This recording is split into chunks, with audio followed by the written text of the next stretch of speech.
सुप्रभात प्यारे बच्चों। आज 9th क्लास के कविता जो काव्य खंड है, काव्य खंड में एक प्रसिद्ध कृष्ण भक्त रसखान जी का सवैया क्या पढ़ेंगे हम लोग? रसखान जी का सवैया हम लोग पढ़ेंगे। वो श्री कृष्ण के अनन्य भक्त थे। एक मुसलमान होते हुए भी इतने बड़े भक्त कृष्ण का आज तक नहीं कोई देखा है, न देखेंगे। ऐसे हैं प्यारे बच्चों। रसखान को कई नामों से लोग जानते हैं। कहीं पर रसखान लोग कहते हैं, कहीं पर रसखानी, कहीं पर रसखाना नाम से लोग जानते हैं। इतिहासकारों ने इनका नाम सैयद इब्राहिम पिहानी वाले लिखा है। इतिहासकारों ने, उनका जन्म दिल्ली में हुआ था और वे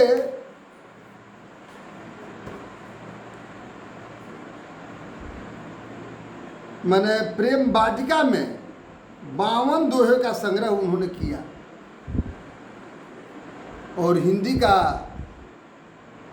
मैंने सुप्रसिद्ध कवि के रूप में ये जाने जाते हैं। तो आज रसखान को जरा हम लोग देखें,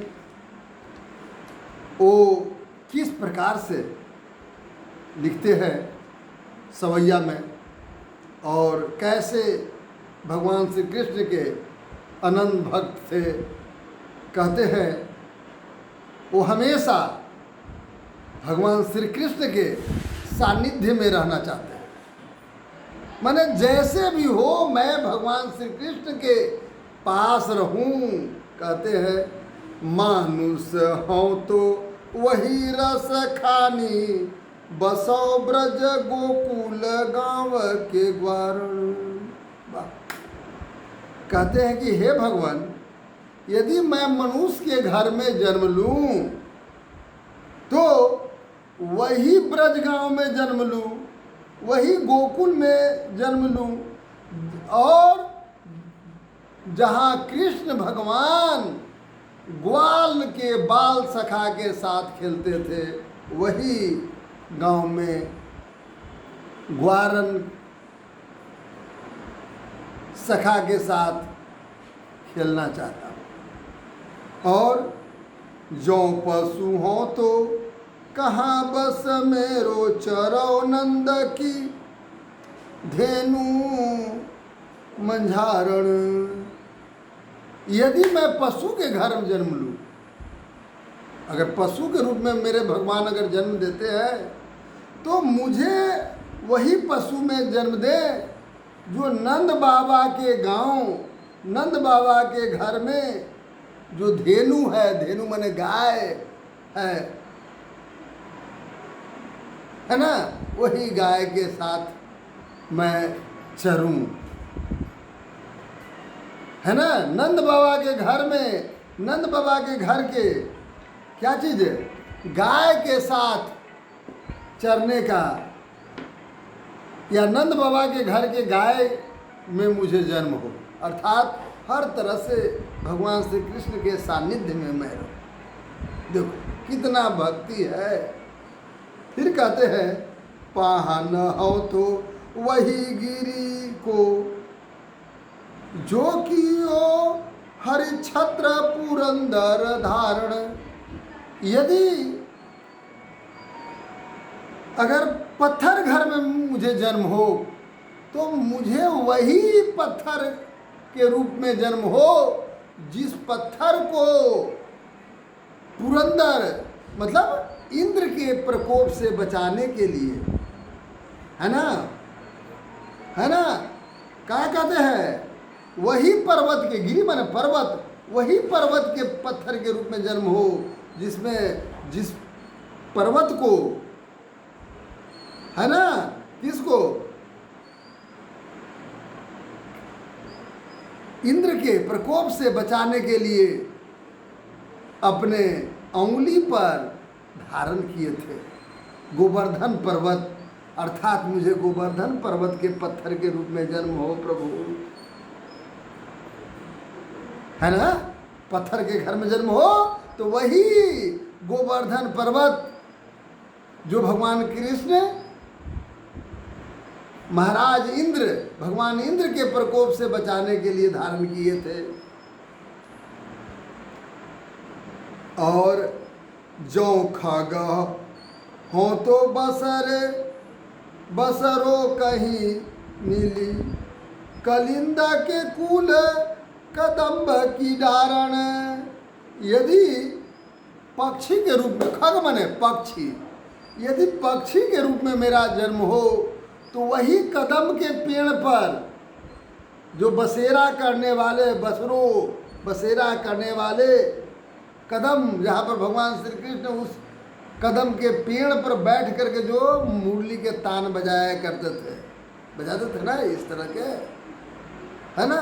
तो वही क्या चीज़ में, पक्षी के रूप में मेरा जन्म, जो कदम के वृक्ष पर, जिस कदम के वृक्ष पर बैठ कर करके वो मुरली बजाते थे, वही कदम के पेड़ पर बैठने वाले पक्षी के रूप में मेरा जन्म हो। अर्थात हर तरह से मैं भगवान श्री कृष्ण के सानिध्य में रहना चाहता हूँ, है ना। अब कहते हैं कि अगला, या लट्टू की अरु कमरिया पर राजती हूँ पूर को तजी डारो।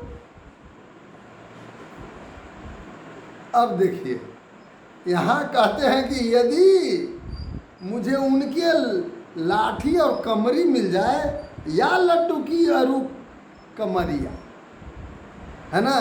देखते हैं कि जो गडेरी लोग या चरवाहा चराते थे वो लपटी ले रहते, लाठी, है ना, उसको हाँकने के लिए, और एक कमल ले रहते हैं, कहीं बिछा दिए ओकरे पर सो गए।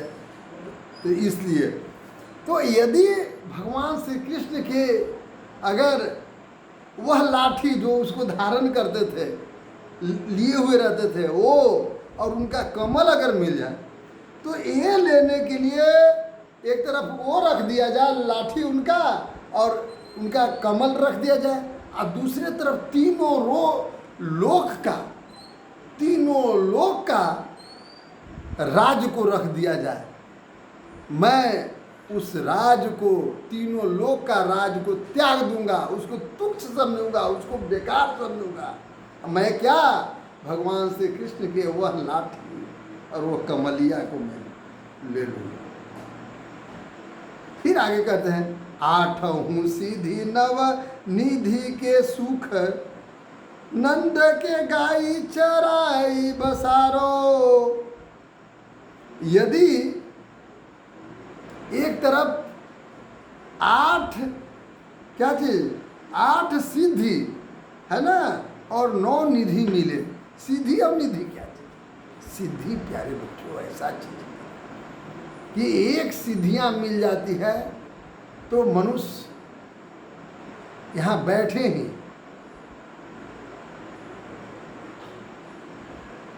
दिल्ली से मिठाई मंगा सकता है ना। वह करिश्मा ही करिश्मा दिखाएगा, समझ गए ना। और जिसके पास 8 सिद्धि और 9 निधि हो जाए वह एकदम भगवान हो जाता है।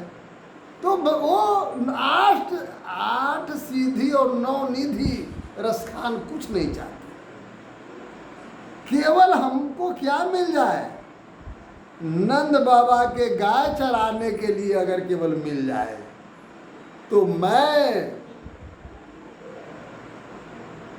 8 सीधी और 9 निधि को तुच्छ समझूंगा, उसको बेकार समझूंगा, है ना। कितना भगवान श्री कृष्ण से प्रेम करते थे। रस खान कबोई नखियन सो, ब्रज के बन त्राग बाग तड़ाग निहारो। वाह वाह। कहते हैं रसखान जी की कब इस अखिया से, कौन इस अखिया से ब्रज के बाग बगीचा जहाँ पर भगवान कृष्ण रास लीला नचाए थे, वहाँ के तड़ाग तालाब वगैरह है ना, ये सबको इस अखिया से देखो जहाँ भगवान श्री कृष्ण अपना बाल कीड़ा किए थे, बचपन का जीवन बिताए थे। कब इस अखिया हो, मैं तो धन्य हो जाऊंगा। एक नज़र उस वहाँ के तालाब, वहाँ के कुंज, माने वहाँ के बाग बगीचों पर पड़े जहाँ पर भगवान श्री कृष्ण बाल लीला किए थे, तो मैं धन्य हो जाऊंगा, मेरा जीवन धन्य हो जाएगा, मेरा मनुष्य घर में जन्म लिया मेरा कृतार्थ हो जाएगा। ये कहते हैं प्यारे बच्चों, कहते हैं कि कोटिक ऐ कल धौत के धाम करील के कुंज ऊपर बारो। कोटिक माने करोड़ों, एक कल धौत माने सोने के महल, अगर करोड़ों सोने के महल हमको मिल जाए, समझो करोड़ों सोना का बना हुआ महल, एक तो केवल सोना का केवल लंका का महल मिला जिसमें रावण रहते थे, तो वह अपने को विश्व का सबसे प्रतापी मानते है ना। इनको अगर वैसा वैसा करोड़ों मिल जाए लंका के सोने का लंका जैसा नगर, तो यहाँ कहते हैं कि अगर करोड़ों सोने का अगर धाम मिल जाए, महल मिल जाए, तो एक तरफ वो रख दिया जाए, एक तरफ जहाँ पर वो कुंज जो कटीला झाड़ी जहाँ पर भगवान श्री कृष्ण रहते थे, तो मैं उसको सबको त्याग दूंगा और उस कटीले झाड़ी पर जहाँ बच्चे खेलते हैं, है ना, जहाँ पर भगवान श्री कृष्ण अपना बाल जीवन उसमें लुका छिपी खेल करके या उसमें खेल करके अपना जीवन बिताए हैं, तो मैं वहाँ रहना पसंद करूँगा। लेकिन करोड़ों सोना का महल को मैं त्याग कर दूंगा, अर्थात भगवान श्री कृष्ण के हमेशा मैं सानिध्य में रहना चाहता हूँ। कितना भक्त थे। अब ये रसखान या रसखान के शब्दों में गोपियाँ क्या कहती, उसका रसखान जी कहते हैं, क्या कहते हैं भाई, मोर पखा सिर ऊपर रखियों की माल हर गले बनमाल गले पहनूंगी। मैं मोर पंख को भी, गोपिया कहती है कि मैं मोर के पंख को भी सिर पर धारण कर लूँगी। अगर भगवान श्री कृष्ण के लिए, उनके प्रसन्न करने के लिए, उनके सानिध्य की प्राप्ति के लिए अगर मोर के पंख धारण करने के लिए अगर कहे, तो मैं मोर के पंख भी सिर पर धारण करूँगी। और बनमाल जो भगवान श्री कृष्ण पहनते थे, गला में माला, है ना, तो उसको भी मैं पहनूंगी। कब? भगवान श्री कृष्ण के सानिध्य के लिए, भगवान श्री कृष्ण के प्रेम के लिए, भगवान श्री कृष्ण के पाने के लिए। ओढ़ी पीताम्बर लय लकुटी बन गोधन ग्वारी संग फिरोगी। तब गोपिया कहती है कि अगर पीताम्बर ओढ़ने के लिए, पीताम्बर माने पीले वस्त्र ओढ़ने के लिए अगर मिले और उनकी लकुटी लेकर करके, है ना, और उनको सानिध्य पाने के लिए क्या करूँगी, पीले वस्त्र पहन कर और उनकी लाठी लेकर करके गायों के साथ, गोधन माने गाय के साथ, वहाँ के ग्वालिन के साथ मैं घूमते फिरूंगी, ये मैं करूँगी, है ना। और कहते हैं कि भावतो वो ही मेरो रस खानी सो, ते ही करो सब स्वांग करोगी। स्वांग माने नाटक, अभिनय करना। तो कहते हैं रसखान के शब्दों में गोपियां कहते हैं, है ना? नहीं, गोपियों के शब्दों में रसखान जी कहते हैं। क्या कहते हैं कि गोपियां क्या कह रही है? गोपियां कह रही है कि मैं भगवान श्री कृष्ण के लिए सारे स्वांग, सभी प्रकार के नाटक मैं करूंगी, है ना? लेकिन सब नाटक करूंगी, जो भी वो कहेंगे, जैसे कहेंगे। यदि वह मोर पंख लगा करके अगर घूमने के लिए कहेंगे तो वो भी मैं करूंगी। बनमाल भी पहनूंगी, है ना? पीले पीतंबर को ओढ़ करके, लपटी ले करके, लाठी ले करके, लपटी मैंने लाठी ले करके अगर गायों के पीछे पीछे अगर दौड़ना पड़े तो वो करूंगी। ग्वालों के साथ भी अगर घूमना पड़े तो वो भी करूंगी, है ना? जितने उनके स्वांग है नाटक जैसे जैसे करते सभी करूंगी। पर या मुरली मुरली धर के अधीराधरी अधरा न धरूंगी। बाबा, लेकिन एक काम मैं नहीं करूंगी। कौन काम? कहते हैं या मुरली। बाबा, जो मुरली वो बजाते हैं, मुरलीधर, मुरलीधर मैंने भगवान कृष्ण, मुरलीधर उन्हीं को कहा जाता ना है। तो या मुरली मुरलीधर, तो उनकी मुरलीधर के मुरली को अधरा, मैंने नीचे के ओठ को अधरा कहते हैं, अधर। तो अधरा न धरूंगी, अधरा न धरूंगी, मैंने उसको मैं अपने ओठों पर धारण नहीं करूंगी। क्यों नहीं करूंगी? क्योंकि उनका सबसे प्रिय मुरली, वो हमेशा ओठ से चिपकाए रहते। तो अपने प्यारे चीजों को ही ओठ से चिपकाए जाते ना है। तो वो मेरी सौतर हो गई। गोपियों का सौतर कौन हुई? गोपियों का सौतर मुरली हो गई, ठीक है ना? मुरली गोपियों का सौतर है। तो सौतर को अपने ओठ पर मैं नहीं धरूंगी। देखते ना, एक राजा के दो स्त्रियां तो दोनों में आपस में लड़ाई होती है। एक व्यक्ति के दो स्त्री तो दोनों आपस में पूरा लड़ाई होती है। तो उसी तरह से गोपियां का शत्रु कौन है? दुश्मन कौन है? मुरली, क्योंकि उसी में वो व्यस्त रहते हैं। तो उसको मैं धारण नहीं करूं। प्यारे बच्चों, अब आगे कहते हैं, गोपियां ही कहती है, काननी दय अंगूरी रखियो बे रहियो बे, जब ही मुरली धुनी मंद बजे है। हे माई, जब उनकी भगवान श्री कृष्ण की गिरधर की जब मुरली मंद मन बजेगी तो मैं कान अंगुली में, अंगुली को, है ना, काननी माने कान में दे अंगुली कस के दे दूंगी, है ना? क्या कहते हैं रसखान जी? कि कान में अंगुली डाल दूंगी जब मंद मंद बजेगी तो।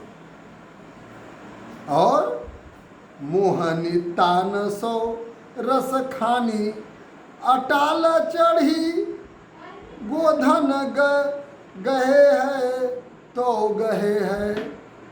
अगर मोहनी,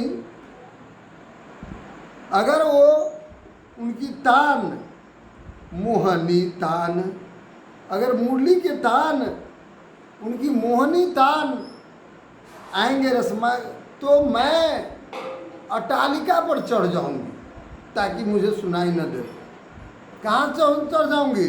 अटालिका पर चढ़ी जाऊंगी, है ना? समझ सकते हैं?